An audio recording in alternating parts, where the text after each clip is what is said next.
बाबा मीनाराम recording studio Chahaniya Chandauli. बोलिए बोलिए बाबा विश्वनाथ की गाड़ी लेके आई नई हरा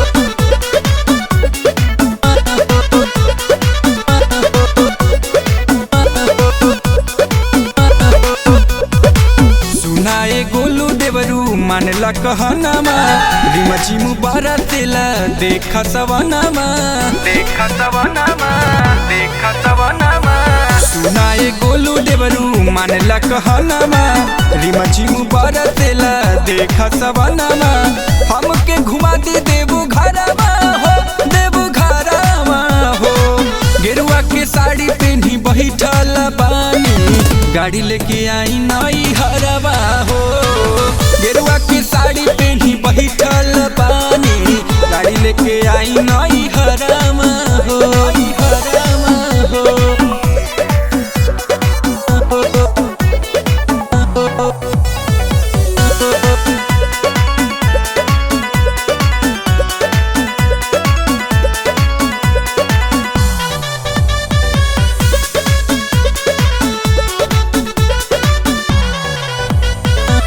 लागल बा मन हो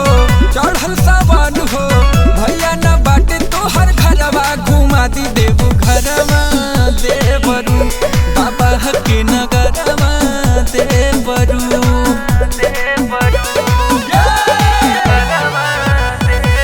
लागल बा मन हो चढ़ल सावन हो भैया न बाटे तोहर घरवा घुमा दी देब घरवा देवरू बाबा के नगरवा देवरू हमके घुमा दे देबू घरवा हो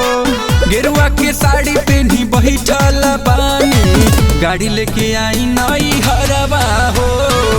गेरुआ के साड़ी पहनी बैठल बानी गाड़ी लेके आई नई हरवा हो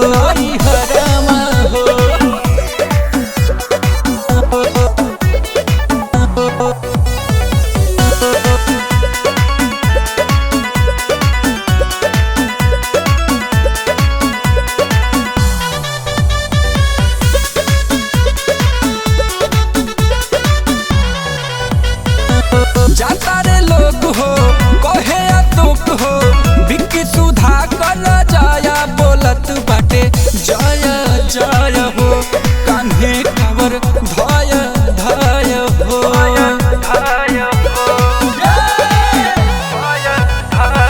जाता रे लोग हो कहे तुक हो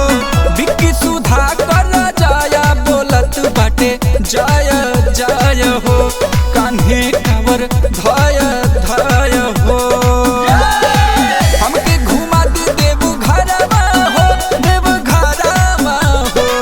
गेरुआ के साड़ी पहनी बैठल बानी गाड़ी लेके आई नई हरवा हो